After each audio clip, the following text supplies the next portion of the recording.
So hello, what's up mga idol? Welcome ulit for another content, and for today's video, i-unbox natin itong isang napaka mura na tablet ngayon ni Itel, which is the Itel Vista Tab 11. Ito na kayang perfect tablet para sa inyo. Tara, pag-usapan natin.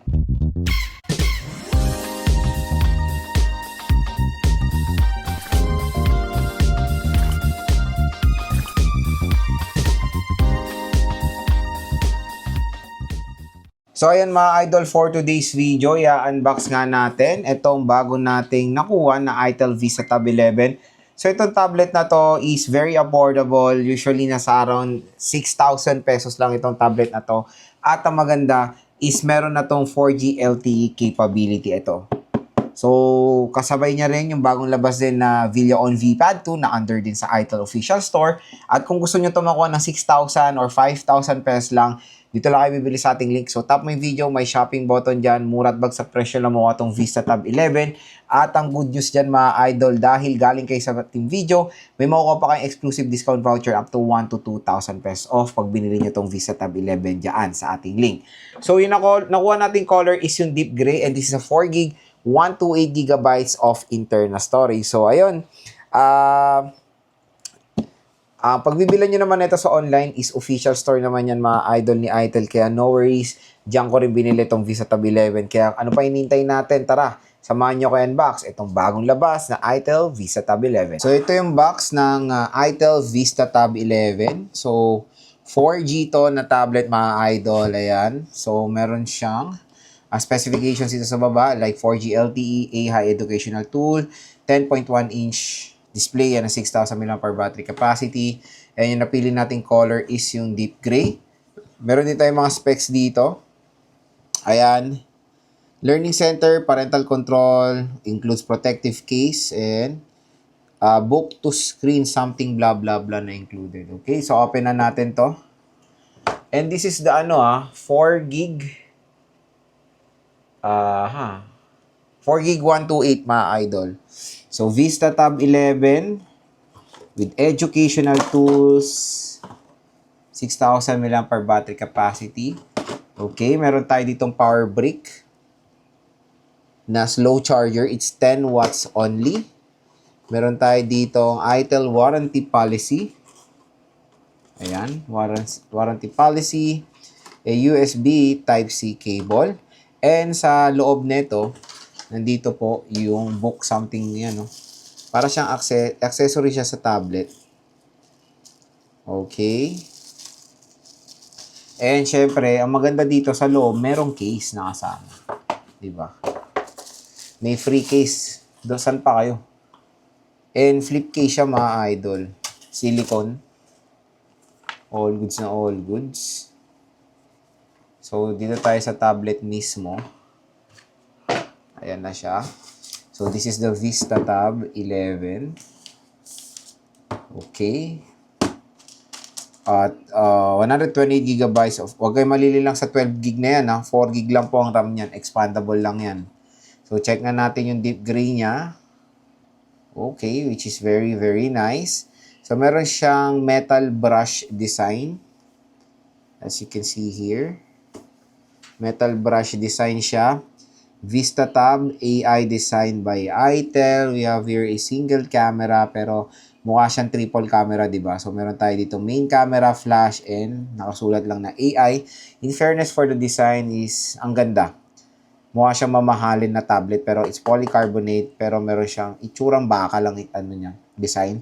So dito sa right side, nandito ang ating isang speaker grills. Nandito ang ating volume rocker and yung power button. Sa taas is meron tayong microphone na makikita.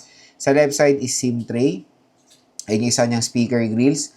Sa baba naman is the USB Type-C port. So yun lang naman. At dito sa harap, meron siyang pre-installed na screen protector out of the box.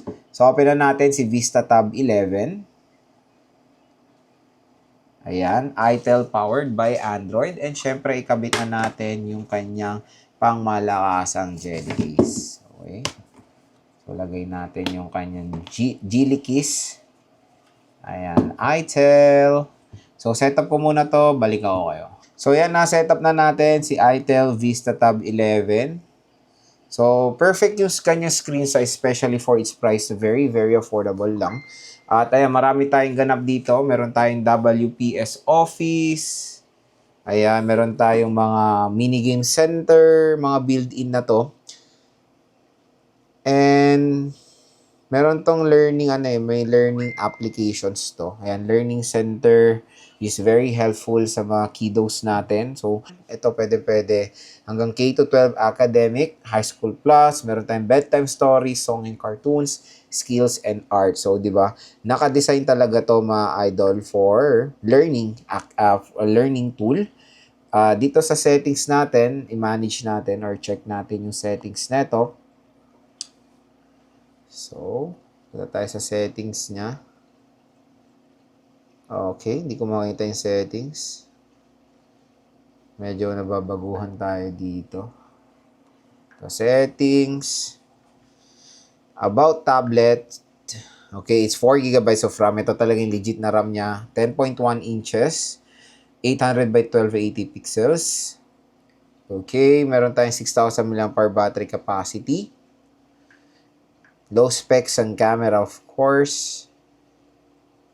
The display. Maliwanag naman siya kahit papaano. At when it comes to refresh rate, it's automatic. And I think it's 60 Hz refresh rate lang siya. Or 90 Hz.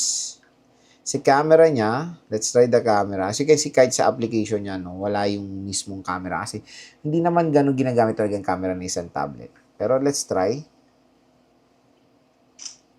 Ayan, madilim. Diba? Sa rear. Ayan. So, syempre, para makita nyo rin. Ayan. So, again, mga idol, kung interested kayo dito sa Itel VistaTab 11, ito na yung chance na makuha ito ng sobrang mura lang dito sa ating video. Tama yung video, may shopping button dito. Mura at bagsak presyo lang makukuha itong device na to. Mga idol, na na-unbox na natin si Itel VistaTab 11. Next is gusto ko magbigay ng first impressions ko dito sa device na to, which is ito siya mga idol. So, unang-una ko dito masasabi is napaka-solid ng accessories na included. So, biruin mo sa halagang 5 to 6,000 pesos sa tablet, may kasama ng flip case. So, may freebie na siyang flip case na okay din yung quality niya. Hindi na kayo mamamblema sa screen protector dahil may included na. So, gagamitin nyo na lang right out of the box itong VistaTab 11. Kaya again, kung gusto nyo ito makuha ng sobrang mura at napagandang deal, dito lang kayo bibili sa ating video. Tap mo yung video, may shopping button dito. Mura nyo lang po makukuha itong VistaTab 11, okay? And syempre mga idol, itong tablet na to ay, kumbaga when it comes sa screen size, ito yung pinaka-perfect sa VistaTab 11. Kasi yung screen size nito is napaka-convenient or malaki rin for a price tag na 5 to 6,000 pesos. It's 10.1 inches display. Diba? Tingnan nyo naman. Hindi nyo akalain na ganyan lang siya kamura mga idol. Perfect na perfect yung ganitong screen size pag nag-aaral kayo, nanonood, diba? Sa mga moviegoers dyan, and of course, pag naglalaro. May enjoy nyo yung overall viewing experience dito sa VistaTab 11. And when it comes sa design naman, napaka-solid, and of course, the ergonomics. Since okay naman yung processor niya for gaming sa mga budget segment is nakakatuwa na magaan siya. So, pag maglalaro kayo dito, hindi kayo mahihirapan or hindi kayo mangangawit dahil very lightweight din naman itong si VistaTab 11. At okay na okay yung kanyang screen size na 10.1 sa gaming din. Hindi kayo mahihirapan kumbaga. And in fairness for the design, hands down din. Dahil plastic siya, yes. Pero pag tinignan niya siya ng closer or sa actual, mukha siyang metal. So, meron siyang brush metallic design or accent. And when it comes sa camera module, as you can see, it's very identical din sa camera module ng mga iPhones today. Pero isa lang po talaga camera niyan, which is ito lang. Tapos ito flash at ito inik-inik lang. So, ayan ay palamuti lang dito sa baba. And yun, kamukha niya rin naman yung VistaTab 30S when it comes sa overall design. And in fairness, maganda naman yung design nito, magaan at manipis si VistaTab 11. Yun yung isang nagustuhan ko dito. Usapang processor. Yung processor niya is very, very reasonable din for its price. Is Unisoc T16. It's Unisoc T615. So, yung processor na yan is for budget smartphones and of course for budget tablet na kaya naman makapag-provide ng reasonable performance when it comes sa mga casual things, day-to-day tasks, and of course, sa mga casual game or yung mga light games lang like MOBA games or COD, kayang-kaya dito. So, stay tuned lang dahil i-game test din natin to si Vista Tab 11. Titingnan natin yung overall performance din nitong tablet na to. Pero the processor, for me, very reasonable at hindi naman niya mabagal pag mag-open ng mga application or mag-scrolling lang. Kayang-kayang in-handle ng Unisoc T615. Low specs lang po yung camera nito. It's 8 megapixel main camera and a 5 megapixel front-facing camera. So sa camera specifications nito, hindi na ako magrereklamo dyan. Dahil ulitin ko, for a budget tablet, usually hindi naman sila gumagamit ng camera to take some photos or gamitin siya as your main camera kasi meron naman kayo smartphone to do that. Usually ang purpose ng camera ng isang tablet is for video calling, di ba? Kung may mag-snap lang kayo ng photo, send nyo sa messenger, yun yung mga parang valid reason ng mga camera ng tablet. When it comes sa specification ng kanyang camera, mababa at hindi na ako magreklamo dyan as long as bumawi siya sa mga ibang specification tulad na lang ng 4G LTE capability nito. Yes po, pwede nyo kayong tumawag dito right away. Pwede nyo ang gawing cellphone. Itong si Vista Tab 11, di ba? Hello! Diba, meron kayong iPhone Super Duper Mega Duper Pro Max. Well, mukha siyang iPhone eh. So, anywhere, pwede na kayong makapag-internet. Yun yung maganda doon. Hassle-free na siyang bit-bitin. Hindi nyo na kailangan ng Wi-Fi. Mag-data lang kayo, all goods na. At yan yung pinakamalaking advantage din ni iPhone, itel Vista Tab 11 sa karamihan ng mga competitors na usually naka-Wi-Fi lang. Usually, mga ibang LTE nga, nasa 8,000, 10,000, ito 5 to 6,000. Very good deal yan. The speaker, in fairness, it has a dual steer speakers. So, isang speaker dito sa left, ay sa right, at isang speaker dito sa left. When it comes sa orientation niya, it's portrait orientation. Nakaganyan talaga siya. So, pag portrait orientation, medyo weird yung placement ng kanyang speakers dahil nandito sa baba na mostly dyan umahawak ang mga consumers natin pag portrait orientation. Pag ni-landscape mo naman, yan, mas better dahil nandito na yung speaker niya. Pero the placement of the camera, dapat na dito kung landscape orientation siya, di ba? So, nakadesign siya for portrait orientation dahil nandito yung camera niya. So, when it comes sa placement ng kanyang speaker, medyo weird for a portrait orientation tablet, okay?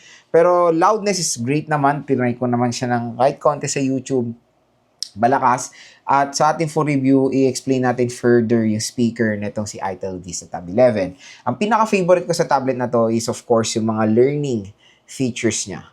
Ayan. So, meron siyang mga learning features. Like, meron siyang learning center dyan na very helpful sa mga kiddos natin na gagamitin to as their learning tool, di ba? Meron siyang learning center, may K-12 diyan, may bedtime stories, ang dami na. Kumbaga, pwede niyo tong bigay sa mga anak nyo para as a stepping stone sa kanilang pag-aaral, di ba? Na hindi lang naman pag nag-tablet, hindi lang naman yan pang laro, pang nood, pwede nyo rin gamitin yan as an educational tool. Pero syempre, with certain limitation dahil hindi po pwede mababad ang mata ng ating mga kiddos parate sa tablet. Okay? So, with certain kind of limitation naman, pwede or valid siya. At yan ang isang maganda rin dito sa Vista Tab 11. Next is yung battery. Sa battery, medyo 50-50, 6,000 mAh battery capacity. For me, when reviewing a tablet, usually dapat ang pinakamababa is 7,000 mAh battery capacity. Pero dito 6,000, syempre for a smartphone perspective, malaki siya. Pero for a tablet perspective, mababa siya, okay? Pero let's try sa ating full review. Observe natin yung overall performance ng ganyang battery. And when it comes sa charging rate, medyo nakaka-disappoint din. It's 10 watt, di ba? So, matagal to mag-charge. Expect nyo na yan. Kahit salpaan nyo to ng mga mabibilis sa charging rate, kung hanggang 10 watts lang talaga ang kaya ng mismong tablet, hanggang 10 watts lang siya. So, yun, battery and fast charging rate, medyo nakakalungkot lang din sa itel Vista Tab 11. So, yun mga idol, ang ating first impression so far dito sa itel Vista Tab 11. For the RAM at ROM, very reasonable, is 4GB 128. For me, yes, napakasulit niya, especially 4G LTE ready siya, malaking screen, marami siyang mga features na makakatulong sa mga kiddos natin. Kaya kung interested kayo sa Vista Tab 11, tap mo yung video, may shopping button dito. Mura nyo lang po makukuha itong si Vista Tab 11 dyan dahil meron pong naghihintay sa inyo special YouTube discount voucher. Mula lang yan dito sa ating video up to 1,000 to 2,000 pesos off. Abangan nyo lang po ang ating review and of course, game test dito sa smartphone na to.